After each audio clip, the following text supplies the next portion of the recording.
ভর দুপুরে ঠাটা পড়া রোদের ভিতর চলে আসছে, কিন্তু ঘুরতে আর কেনই বা আসবো না, কারণ ভিডিও করতে হবে। আর ভিডিও করতে কিন্তু আমার অনেক বেশি ভালো লাগে, এটা আমার অনেক শখের একটা কাজ, এটা করতে আমি অনেক বেশি ভালোবাসি। আসসালামু আলাইকুম, কেমন আছো তোমরা সবাই? আমি আলহামদুলিল্লাহ অনেক বেশি ভালো আছি। আর এখানে ঘুরতে এসেই প্রথমেই ভিডিও করা শুরু করতেছিলাম। আগে পরে কিন্তু আরও অনেক ভিডিও ছিল যেগুলো আমি আপলোড দিতে পারি না, কয়েকটা ভিডিও মাত্র আপলোড দেওয়া হয়েছে।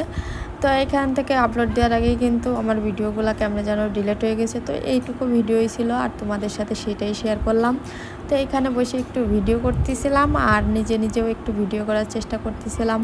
সবসময় বেশিরভাগ সময়ই মানে আর কি আমি একাই ভিডিও করি, যেহেতু আমার কোনো ক্যামেরাম্যান নাই, ক্যামেরাম্যান বলতে হেল্প করার মতো কেউ নাই, সেই জন্য আর কি একাই ভিডিও করি। তো বাসায় আসার পরে কিন্তু চলে গেছিলাম পিৎজা খাইতে, কারণ পিচ্ছি 2টা পিৎজা খাবে, তারা অনেক দিন ধরে বায়না ধরছে পিৎজা খাবে। তো এখানেও অনেক ভিডিও ছিল, সেগুলো আপলোড দেওয়া হয়নি। এখন কিন্তু বাসায়